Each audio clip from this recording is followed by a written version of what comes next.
Hello friends, so I am back with my new lecture that is the power sector reforms, the issues and solutions in the light of Electricity Amendment Bill 2020. So because it is not yet passed this bill, so it is still not a act, so we still call it as a bill, Electricity Amendment Bill. So in the last lecture I already covered the nuclear energy part and all the treaties and all the informal associations of MECR, that is multilateral export control regimes. So now it is time for you to understand the power sector reforms which are long pending in India, and what are the reforms which are required urgently in the power sector. Uh, uh, we will definitely going to study that. Why it is important? It is important because government has come out with a amendment bill, electricity amendment bill, which is the amendment to the Electricity Act 2003. So government has come out with this amendment bill, and there are various apprehensions and various issues which have been raised by various stakeholders. So and various states also. So because of those issues, amendments which this bill is introducing, and those amendments are creating some issues in the minds of the stakeholders. So that is why the bill is still not able to pass in the parliament, and government is still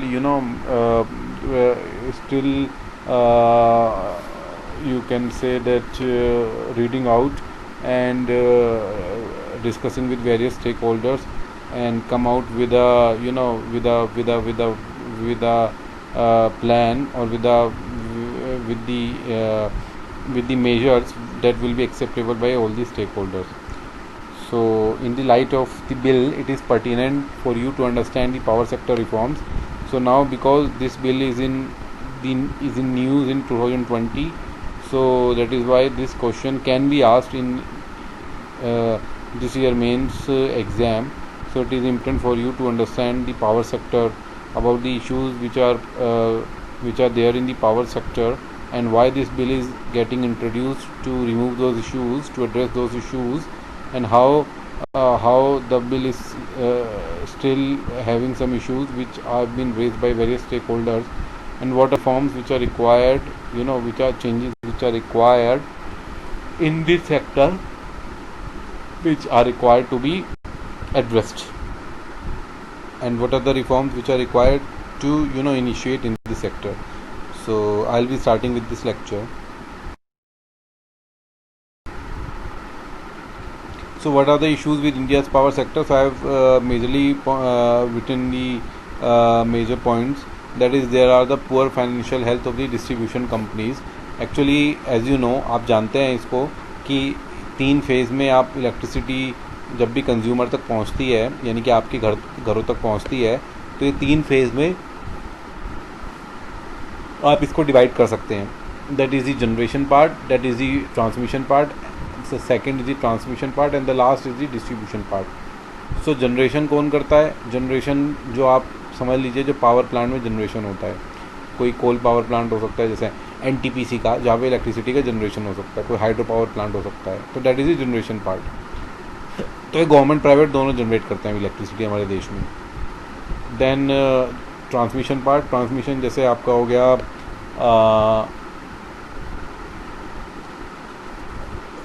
net, ये क्या नाम है इसका, there is a government company, I am not remembering the name, कुछ grid करके है, there is a name of the company, that is a government company. So just a wait. So that is the power grid, that is the government transmission company. तो majorly 50-60% तो इसी का ही infrastructure है जो हमारे देश में यूज़ होता है पावर ग्रिड का. तो ये ट्रांसमिशन कंपनी है. And the last is the distribution company, जिसके हम कह रहे हैं कि पुअर फाइनेंशियल हेल्थ है. अब इसको हम समझ लेते हैं. छोटा सा मैं पॉइंट आपको समझा देता हूँ कि पुअर फाइनेंशियल हेल्थ क्यों है इन डिस्ट्रीब्यूशन कंपनीज की. तो ये नेक्स्ट स्लाइड में भी मैंने इसको डिस्कस किया है. चलिए नेक्स्ट स्लाइड में ही डिस्कस कर लेते हैं. लेकिन एक पॉइंट मैं यहाँ पे बता देता हूँ कि अभी क्या होता है कि इनको ना एक प्री डिटरमाइंड रेट पे इलेक्ट्रिसिटी खरीदनी पड़ती है जनरेशन कंपनियों से। जो पावर जनरेशन कंपनी है, मान लीजिए आपने उसके साथ कॉन्ट्रैक्ट में आ गए और 5 रुपये में आपको ख़रीदना पड़ेगा, ठीक है। 5 रुपये में आपने ख़रीद तो लिया, बट डिसाइड कौन करता है टैरिफ को? जो कंज्यूमर से आप चार्ज करोगे, डिस्ट्रीब्यूशन कंपनीज, वो state electricity regulatory commission decide करता है, SERC। यानी कि इलेक्ट्रिसिटी जनरेट हुई और डिस्ट्रीब्यूशन कंपनी ने उससे 5 रुपये पर यूनिट पे इलेक्ट्रिसिटी ख़रीद ली। अब डिस्ट्रीब्यूशन कंपनी इसे बेचेगी कंज्यूमर को। अब कंज्यूमर को जितना पैसा चार्ज करना है पर यूनिट, वो डिसाइड कौन करेगा? State electricity regulatory commission. अब वहाँ पे क्या है ना, बहुत ज़्यादा पॉलिटिक्स होती है, पॉलिटिकल बहुत ज़्यादा वो होता है, और वो बहुत ज़्यादा उस हिसाब से डिसीजन लेते हैं कंज्यूमर को मैक्सिमम बेनिफिट हो, विदाउट कंसिडरिंग कि डिस्ट्रीब्यूशन कंपनीज़ के क्या कॉन्ट्रैक्ट्स हैं with the electricity companies, generation companies, वो उसको इग्नोर करते हुए। तो अब क्योंकि उनके हाथ में है जनरेशन, इस वजह से क्या होता है, उनको बहुत ज़्यादा फाइनेंशियल लॉस हो जाता है। क्योंकि कई बार क्या होता है कि 5 रुपये में आपने ख़रीदा और 4 रुपये में बेच दिया, तो आपको तो लॉस ही होना है। उसके अलावा क्या लॉस होता है? इसके अलावा क्रॉस सब्सिडी है, उसकी वजह से काफ़ी लॉस है। और जो गवर्नमेंट सब्सिडी देती है फार्मर्स को और अलग सेक्शंस को, उसकी वजह से इश्यूज़ हैं। तो अगले हम स्लाइड में बात करेंगे क्या क्या इश्यूज़ हैं। Then fossil fuel based energy generation, ये एक इशू है इंडिया में पावर सेक्टर में, कि हमारे यहाँ फॉसिल फ्यूल बेस्ड है इलेक्ट्रिक पावर जनरेशन। अब फॉसिल फ्यूल आप जानते ही हैं कि ख़त्म हो रहा है, धीरे धीरे कह रहे हैं 2050 तक ख़त्म हो जाएगा। उससे पहले हमें रिन्यूएबल में शिफ्ट करना पड़ेगा। तो ये बहुत बड़ा इशू है हमारे इंडिया के पावर सेक्टर में। फ्यूल की हायर कॉस्ट है, ऑब्वियसली कोल इंपोर्ट करते हैं हम बाहर से, तो हायर कॉस्ट पड़ती है हमें फ्यूल की बहुत। ट्रांसमिशन और डिस्ट्रीब्यूशन लॉसेज होता है, जिसको TDL बोलते हैं, TNDL, जो कि 21% है। 21% हमारा लॉस हो जाता है। प्रोडक्शन अगर 100% अगर बेचते हैं हम, ट्रांसमिशन होता है तो 20% तो गायब हो जाता है, 80% ही पहुँचता है। लो टैरिफ्स, जो मैंने अभी बात की कि स्टेट इलेक्ट्रिसिटी रेगुलेटरी कमीशन बहुत लो टैरिफ चार्ज करती है कस्टमर से, तो उससे डिस्ट्रीब्यूशन कंपनीज को लॉस हो जाता है। प्राइवेट सेक्टर में इन्वेस्टमेंट नहीं है, by the private sector, it is by the private sector.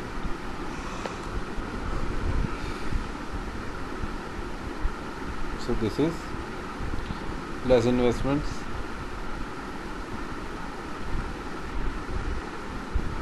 you can say less investment by the private sector.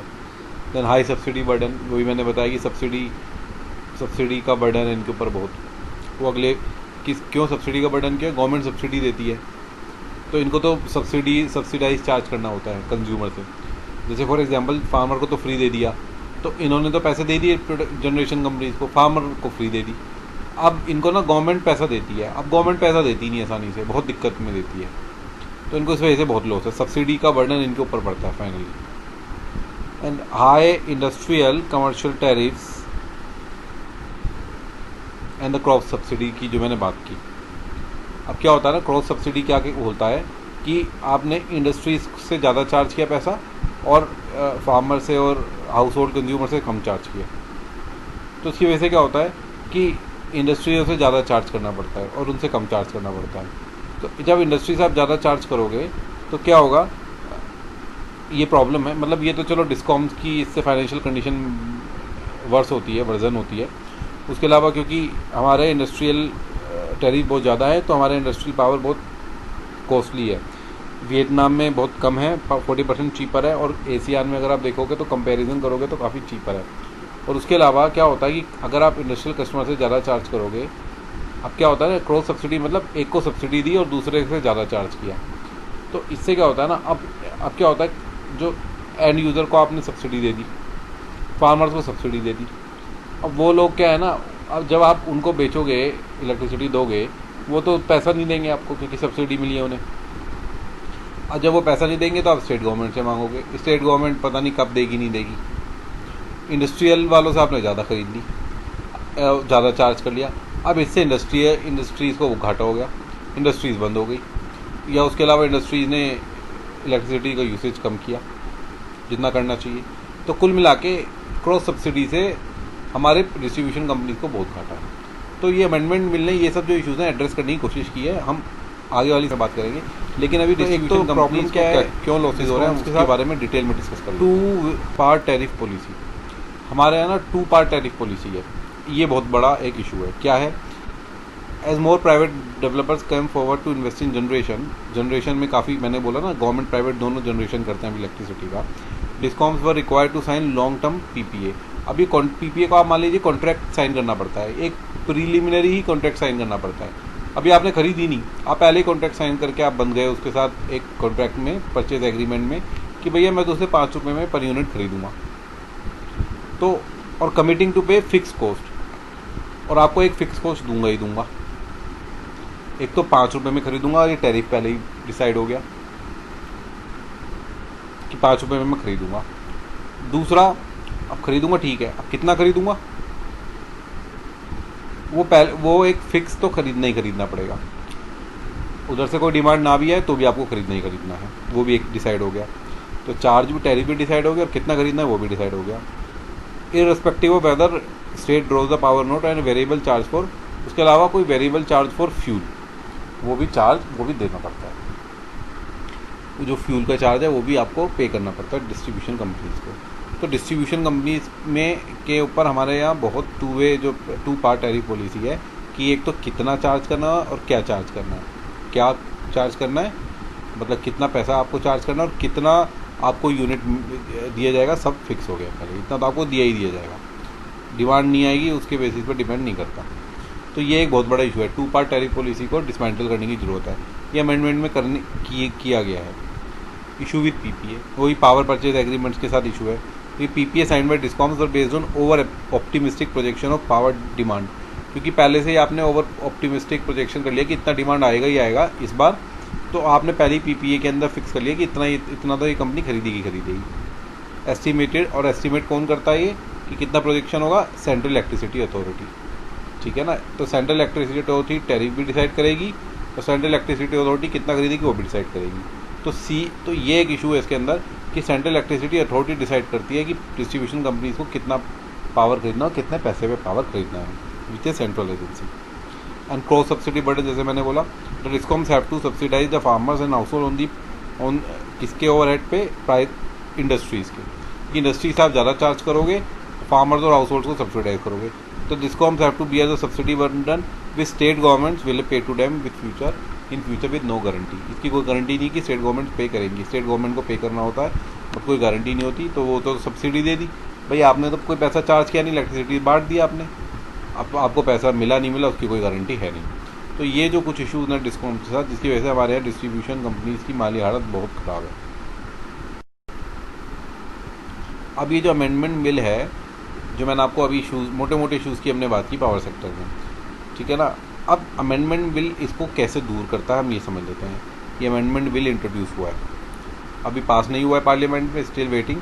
अभी तो स्टेक होल्डर से ही बात हो रही है और काफ़ी लोग तो लेटर लिख रहे हैं प्राइम मिनिस्टर को कि इसको ना लेकर आया जाए। अभी इसको स्टैंडिंग कमेटी को रेफ़र किया जाएगा अगर पार्लियामेंट में आता है, या तो ना ही लाओ, डिस्कशन करो पहले, और अगर लाते हो तो स्टैंडिंग कमेटी को रेफ़र कर दिया जाए। तो अभी तो कुछ नहीं हुआ है, देखते हैं आगे कब पास होता है।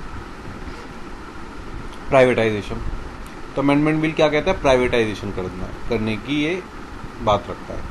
India will privatize electricity distribution company, discoms को प्राइवेट करने की बात करता है in all its 8 union territories, किसमें, सारी यूनियन टेरिटरीज में। It seeks privatization of discoms by way of sub licensing and franchisees. तो ये केवल यूटीज़ में नहीं बट स्टेट्स में भी बात करता है कि डिस्ट्रीब्यूशन कंपनी जो है it should be made private, it should be.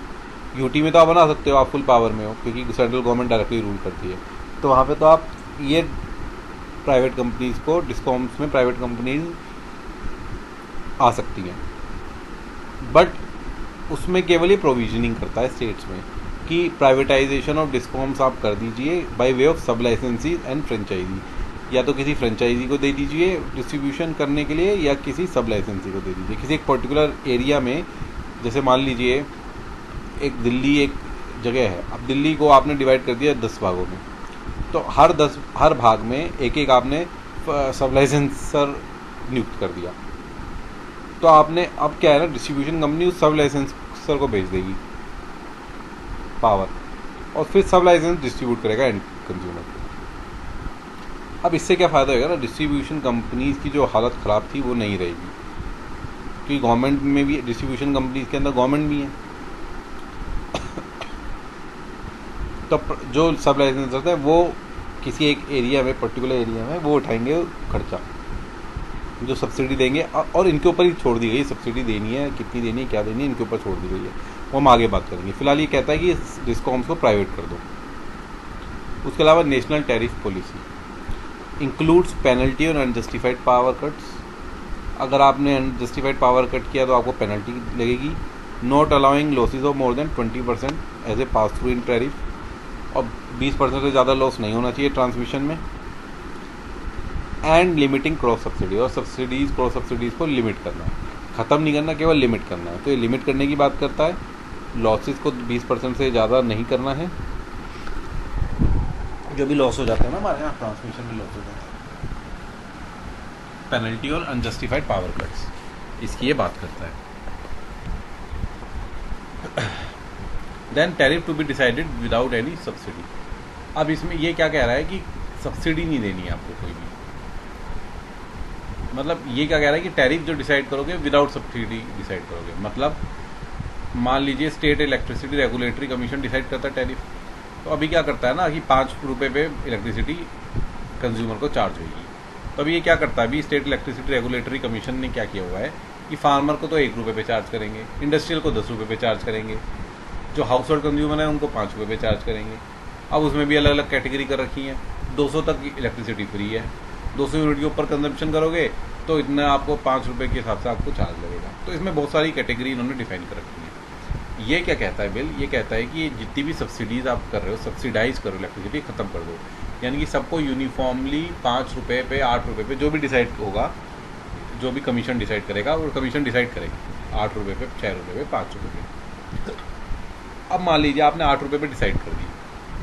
अब आप सब्सिडी कैसे दो, सब्सिडी आप डायरेक्ट दो। तो ये क्या कह रहा है, state commission will determine tariff for retail sale of electricity without any subsidy and the tariff should reflect the cost of supply of electricity.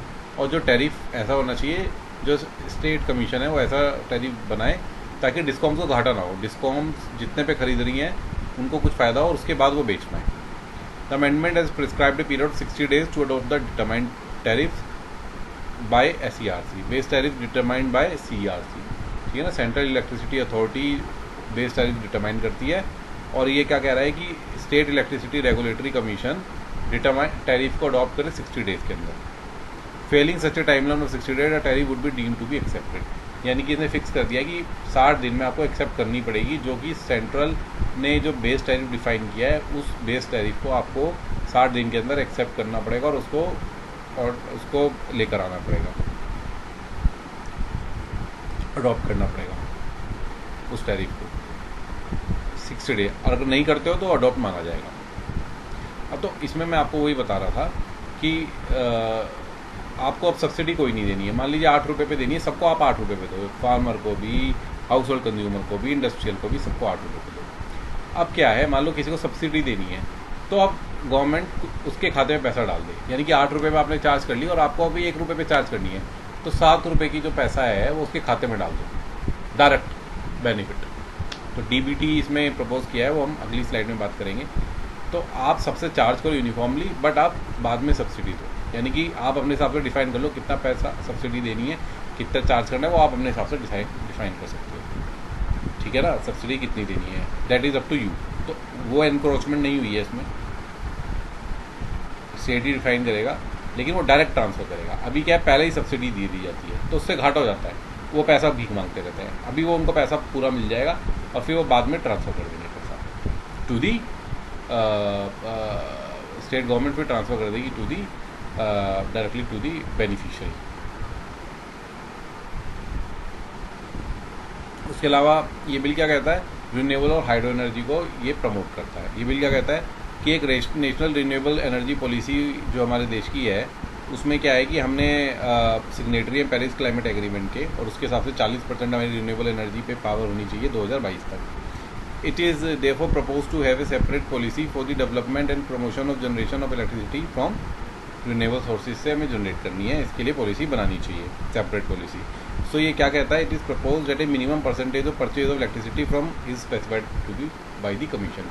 यानी कि कमीशन को ये डिफाइन करना होगा कि इतना यूनिट तो कम से कम जो डिस्कॉम्स हैं यानी कि डिस्ट्रीब्यूशन कंपनीज हैं वो रिन्यूएबल जनरेटर ऑफ इलेक्ट्रिसिटी से खरीदेंगी। तो सेंट्रल इलेक्ट्रिसिटी रेगुलेटरी कमीशन जो CERC है, central electricity authority, have to define a minimum percentage of purchase of electricity from renewable source of energy. इतना आपको खरीदना ही खरीदना है, ये बाउंड कर दिया है फॉर दी डिस्ट्रीब्यूशन कंपनीज।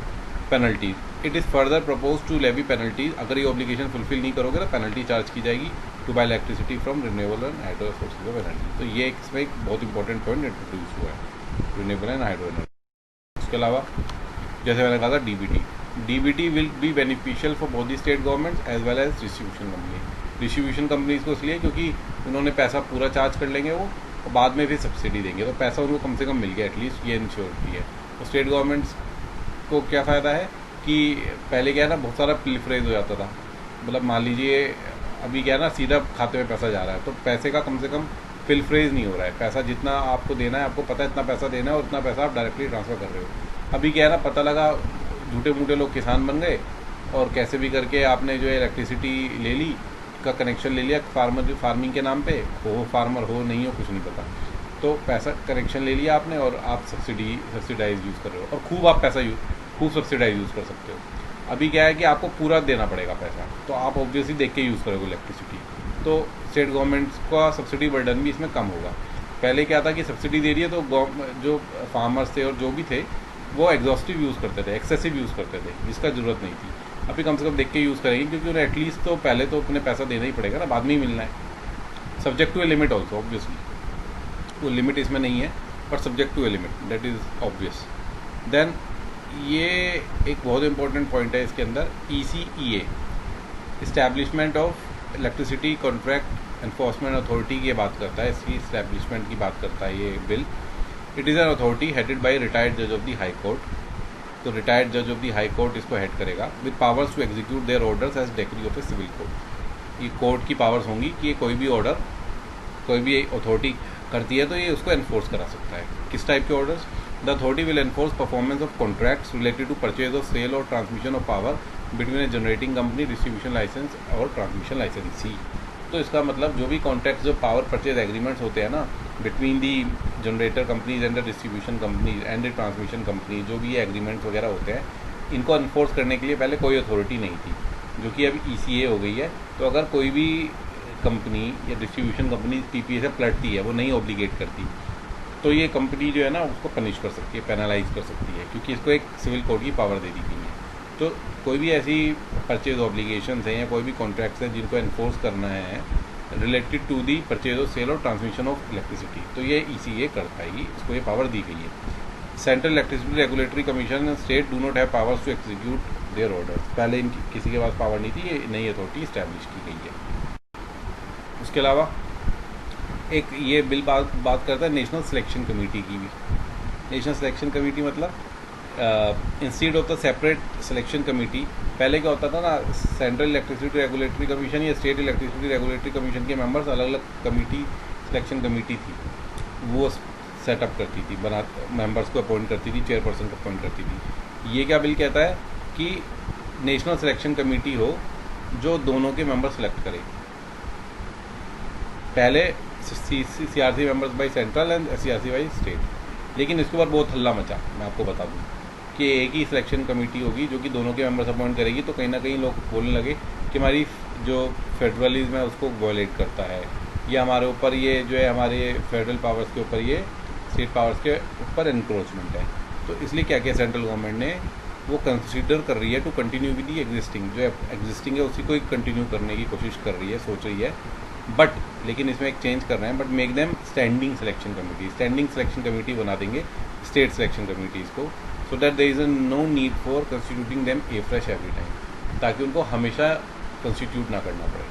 अभी क्या होता है ना कि स्टेट सिलेक्शन कमिटीज़ को बार बार कंस्टिट्यूट करना पड़ता है और सेंट्रल को भी। तो अभी ये क्या कर रहे हैं कि स्टैंडिंग सिलेक्शन कमेटी बना रहे हैं कि आपने एक बार बना के छोड़ दी, उसके बाद आपको दोबारा बनाने की ज़रूरत नहीं है। मेंबर्स ऑब्वियसली शफलिंग होगी, बट कमेटी बन गई है, कमेटी में मेंबर्स आते जाते रहेंगे, यानी कि आपको कमेटी दोबारा भंग हो जाएगी और आपको दोबारा इस्टेब्लिश करनी पड़ेगी। ठीक है ना। उसके अलावा एक एपिलेट ट्रिब्यूनल की बात करता है ये bill. It is propose to increase the strength of, ये तो ऑलरेडी है एपिलेट ट्रिब्यूनल, यानी कि कोई भी ऐसी इशू है आपको डिस्ट्रीब्यूशन कंपनी को या पावर जनरेशन कंपनी को, ट्रांसमिशन कंपनी को, तो एपटेल के पास जाते थे, वो अभी भी है, लेकिन इसको स्ट्रेंथन कर रहे हैं, इसकी स्ट्रेंथ को इंक्रीज कर रहे हैं to at least 7 to facilitate quick disposal of cases related to power sector. Now to be able to effectively enforce this order, APTEL के ऑर्डर्स इन्फोर्स हो सकें, it is also propose to give it the powers of the high court, देने की powers इसको देने की propose की गई है under the provisions of content of court act. तो ये कुछ चेंजेस किए हैं। Now what are the issues with this amendment bill. एक तो इसमें रिन्यूएबल पावर डेवलपर्स को ज़्यादा कंसेशन देने की बात की गई है, जो पहले से मैंने बताया कि आपको खरीदनी पड़ेगी इलेक्ट्रिसिटी रिन्यूएबल पावर कंपनी से। तो रिन्यूएबल पावर वालों को कंसेशन, जनरेटर को तो कंसेशन दे रहे हैं और डिस्ट्रीब्यूशन को ऑब्लिगेट किया है कि आपको कुछ ना कुछ % खरीदना पड़ेगा। नाउ इम्पैक्टिंग दी वायबिलिटी, इससे प्रॉब्लम क्या होती है, डिस्कॉम्स की वायबिलिटी इम्पैक्ट हो रही है। Even more because as per PPA जो पावर परचेज एग्रीमेंट्स हैं, discoms have to purchase electricity from renewable power developers at a pre determined rates. ठीक है ना, खरीदनी होगी। And the tariff charge to customers were decided by SERC। SERC define करता है, which is usually lower than the price of electricity purchase from RPDs। तो ये एक बहुत बड़ी प्रॉब्लम है और आपके ऊपर मैंडेटरी ऑब्लिगेटरी है, वो खरीदनी है, चाहे महंगी हो चाहे कुछ हो। उसके अलावा क्रॉस सब्सिडीज़ को एलिमिनेट करने की ये बात कर रही है, बेसिकली एलिमिनेट नहीं कर रही, रिड्यूस करने की बात कर रही है in retail power tariff. State governments are already struggling with direct power subsidies, तो डायरेक्ट बेनिफिट ट्रांसफर में एग्रेवेट द प्रॉब्लम। तो ये सब्सिडी तो इसमें जारी रखने की बात की गई है, बट क्रॉस सब्सिडीज़ को ख़त्म करने की बात कह रहे हैं, मतलब कम करेंगे। तो अभी क्या हो रहा था ना क्रॉस सब्सिडी से कि ये इशू ये था कि जब आप सब्सिडी देते हो तो पहले क्या था कि आपने सब्सिडी दी तो आपने पैसा जो है स्टेट गवर्नमेंट से मांगा फिर बाद में। अब इस बिल में क्या ना, स्टेट गवर्नमेंट डायरेक्टली आपके कंज्यूमर के अकाउंट में पैसा डालेगी, डिस्ट्रीब्यूशन कंपनीज पूरा चार्ज करेंगी। तो इसी वजह से क्या हुआ कि स्टेट गवर्नमेंट्स के ऊपर प्रेशर आ गया कि डायरेक्ट बेनिफिट ट्रांसफ़र से उनके ऊपर और बर्डन आ जाएगा, जबकि मेरे हिसाब से ये इशू नहीं होना चाहिए, क्योंकि ऑब्वियसली इससे कम उनके ऊपर बर्डन आएगा। डेफिनेटली पहले वो पैसे ही नहीं देती थी, अब देना पड़ेगा तो उनके ऊपर बर्डन लग रहा है, बट डेफिनेटली नहीं होगा, क्योंकि अभी लोग देख के यूज़ करेंगे इलेक्ट्रिसिटी, तो ऑब्वियसली उनके ऊपर एक जो है कहीं ना कहीं एक डिटरेंट होगा कि उनको देख के यूज़ करनी है, अदरवाइज़ उनको पूरा पे करना पड़ेगा, उनकी बिजली कट भी सकती है पे नहीं करोगे तो। सेंट्रल सिलेक्शन कमेटी, हाँ ये एक जो पॉइंट है, लेकिन इसके ऊपर भी वो चेंज कर रहे हैं, में effect regulatory autonomy and independence but also the concurrent. आप जानते हैं इलेक्ट्रिसिटी का कॉन्करेंट स्टेटस है हमारे कॉन्स्टिट्यूशन में, तो ये ऑटोनॉमी को कहा जा रहा है कि ऑटोनॉमी और फेडरलिज्म के खिलाफ है, तो इसके ऊपर चेंज ये कर रहे हैं। अभी सेंट्रल और स्टेट अलग अलग ही सिलेक्शन कमिटीज़ होंगी, बट वो स्टैंडिंग की बात कर रहे हैं। उसके अलावा recognization of franchisee and sub license might open the sector to private players, private के लिए ओपन हो जाएगा। अभी भी मुंबई वगैरह काफ़ी कम शहरों में जो है प्राइवेट सब है, तो ये कोई देखा जाए तो ये ओपन हो जाएगा तो क्या इशू होगा, होने दीजिए ओपन फ्रेंचाइजी और सब लाइसेंसेस को। तो मोटा मोटा इशू है कि भाई एक तो इंक्रोचमेंट है सेंट्रल अगर आप लेकर आओगे, जो कि गवर्नमेंट सोच रही है चेंज करने के लिए, और जो क्रॉस सब्सिडी को एलिमिनेट करने की या रिड्यूस करने की बात की जा रही है, उससे स्टेट गवर्नमेंट के ऊपर बर्डन आएगा डायरेक्ट बेनिफिट ट्रांसफर पे। ये मोटा मोटा इशू है।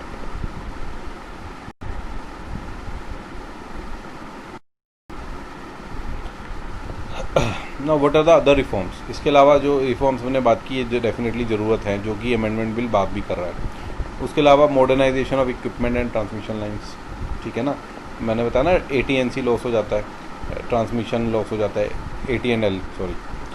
तो ये मॉडर्नाइजेशन ऑफ इक्विपमेंट की बात करता है, पावर थेफ्ट को कंट्रोल करने की बात करता है रिफॉर्म्स में। क्रॉस सब्सिडीज़ ख़त्म करने की हम बात कर रहे हैं।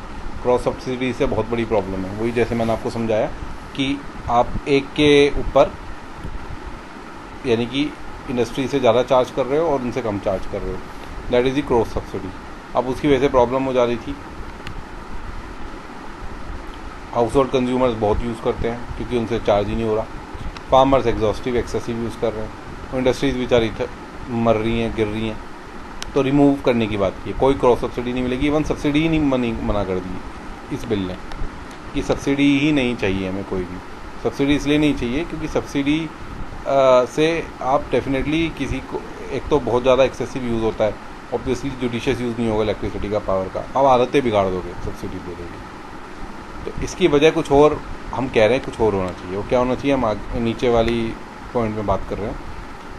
इंट्रोडक्शन ऑफ 100% मीटरिंग होना चाहिए, नेट मीटरिंग, स्मार्ट मीटर्स होने चाहिए, and metering of electricity supply, सबकी मीटरिंग होनी चाहिए।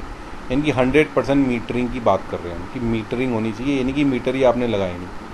तो अब ये क्या कह रहा है, for agriculture the direct subsidy पर एकड़ ऑफ लैंड थ्रू DBT में भी कंसिडर्ड इंस्टीट्यूट ऑफ। अब इस अलग अलग सब्सिडी जो देनी है, फर्टिलाइज़र को अलग, इलेक्ट्रिसिटी को अलग, इंश्योरेंस को अलग, इसकी वजह एक डायरेक्ट सब्सिडी इंट्रोड्यूस करने की बात की चाहिए इस पावर सेक्टर में, दैट इज़ पर एकड़ ऑफ लैंड। यानी कि जितने आपकी एकड़ है उसके हिसाब से आपको सब्सिडी डायरेक्ट मिलेगी, आपके अकाउंट में पैसे पहुंचेंगे।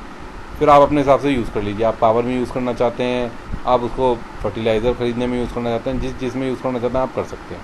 तो डेफिनेटली इससे उनकी बिहेवियर, नेचर ऑफ इलेक्ट्रिसिटी को सेव कर सकते हैं। इसके अलावा Kusum scheme provides a suitable alternative to the power subsidy model in agriculture. तो क्या कह रहा है ये स्कीम, क्या कहता है कि सोलर पंप्स यूज़ करो एग्रीकल्चर में, and make provision the local discom should buy surplus power. तो अगर आप यूज़ करोगे सोलर पैनल्स तो आप खुद ही इलेक्ट्रिसिटी अपनी बनाओगे और यूज़ कर पाओगे, आपको किसी से मांगने की ज़रूरत नहीं है। इवन अगर आपके पास फालतू इलेक्ट्रिसिटी होगी तो आप डिस्कॉम्स को ही बेच सकते हो इलेक्ट्रिसिटी। तो आप ऑब्वियसली आप अभी तो खर्च कर रहे हो, अभी तो आपको पैसा खर्च करना पड़ा है, बट आप पैसा कमा सकते हो उससे, कुसुम स्कीम से, अगर आप solar panel, solar pump agriculture में आप यूज़ करते हो। तो मैं यही बोल रहा था कि सब्सिडी बेसिकली क्या है ना कि सारी सब्सिडीज़ ख़त्म होने की बात की जा रही है। उससे फ़ायदा ये है कि फार्मर्स ऑब्वियसली जो होगा वो देखभाल के यूज़ करेंगे, क्योंकि उन्हें पैसा देना ही देना है, बाद में उनके खाते में पैसा आएगा, तो देखभाल के यूज़ करेंगे। आप पावर थेफ्ट रोक सकते हो, पावर का जो एक्सेसिव यूज़ है वो आप रोक सकते हो, सेव कर सकते हो पावर। और जो क्रॉस सब्सिडी से जो प्रॉब्लम हो रही थी, जिसकी वजह से जो है इंडस्ट्रीज़ को बहुत ज़्यादा चार्ज हो रहा था पावर, वो भी ख़त्म हो जाएगी। उसके अलावा ये कह रहे हैं they need to introduce performance based incentives in the tariff structure. So जो टैरिफ स्ट्रक्चर है उसमें परफॉर्मेंस बेस्ड इंसेंटिव की बात कर रहे हैं। तो ये कुछ नहीं है, बेसिकली क्या है ना, अभी जैसे मैंने बोला था यूनिफॉर्म टैरिफ, तो ये कह रहे हैं कि परफॉर्मेंस बेस्ड इंसेंटिव करो आप। यानी कि मान लीजिए आपने फार्मर से 5 रुपये की टैरिफ डिसाइड की कि एग्रीकल्चर ने, स्टेट गवर्नमेंट ने 5 रुपये हम चार्ज करेंगे। अब मान लीजिए कोई फार्मर 5 रुपये पे इलेक्ट्रिसिटी आपसे ख़रीद रहा है और वो इतना ही कंज्यूम कर रहा है, मान लीजिए 10 यूनिट कंज्यूम कर रहा है, तो परफॉर्मेंस बेस्ड इंसेंटिव की बात है कि आप कम से कम इलेक्ट्रिसिटी यूज़ करोगे। तो अगर आपको 100 यूनिट यूज़ करनी है महीने में, अगर आप 90 करोगे तो आपको हम परफॉर्मेंस बेस्ड इंसेंटिव देंगे, यानी कि कुछ ना कुछ आपको एक्स्ट्रा पैसा मिलेगा, कुछ बोनस मिलेगा, ताकि हम प्रमोट कर रहे हैं बेसिकली कि आप कम से कम बिजली यूज़ करो। तो टैरिफ भी कम किया जा सकता है कि अगर आप कम यूज़ करोगे तो ऑब्वियसली आपका 5 की जगह 4 रुपये करेंगे, जो कि अभी भी करते हैं। परफॉर्मेंस बेस्ड इंसेंटिव की 200 तक तो यूनिट फ्री रखते हैं, ये बहुत स्टेट्स में है ऐसा। तो ये परफॉर्मेंस बेस्ड इंसेंटिव को आपको आगे बढ़ाने की ज़रूरत है। हाँ, लेकिन सब्सिडी आपको ख़त्म करनी चाहिए। अब आप मान लीजिए फार्मर से 4 रुपये करोगे तो आपको कोई पैसा नहीं देना, आप 4 रुपये चार्ज करोगे।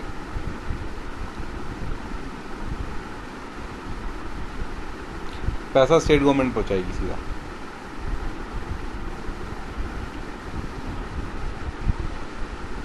अगर उसको, तो इससे फ़ायदा क्या होगा, उसे इंसेंटिव भी मिल गया, और ऑब्वियसली उसे 2 रुपये पे, मान लीजिए बिजली सरकार की मंशा है स्टेट गवर्नमेंट की, तो 2 रुपये बिजली दे सकती है। ₹2 वो ₹4 ही चार्ज करेगी डिस्ट्रीब्यूशन कंपनी, बट ₹2 उसके खाते में पैसा डाल देगी। तो डेफिनेटली जो अभी इशू जो क्रॉस सब्सिडी का हमारे यहाँ इशू है और जो हमारे यहाँ सब्सिडी का इशू है कि हमारा सब्सिडी बहुत ज़्यादा दी जाती है डीबीटी के थ्रू नहीं, पहले सब्सिडी डायरेक्ट पहले ही दी जाती है और सब्सिडी की वजह से डिस्ट्रीब्यूशन कंपनीज़ की स्थिति ख़राब हो गई है। क्रॉस सब्सिडी की वजह से हम डिस्ट्रीब्यूशन कंपनीज़ की स्थिति ख़राब हो गई है क्रॉस सब्सिडी की वजह से, और उसकी वजह से एक्सेसिव यूज़ हो रहा है इलेक्ट्रिसिटी का, और उसके अलावा जो इंडस्ट्रीज़ हैं उनकी परफॉर्मेंस हैम्पर हो रही है।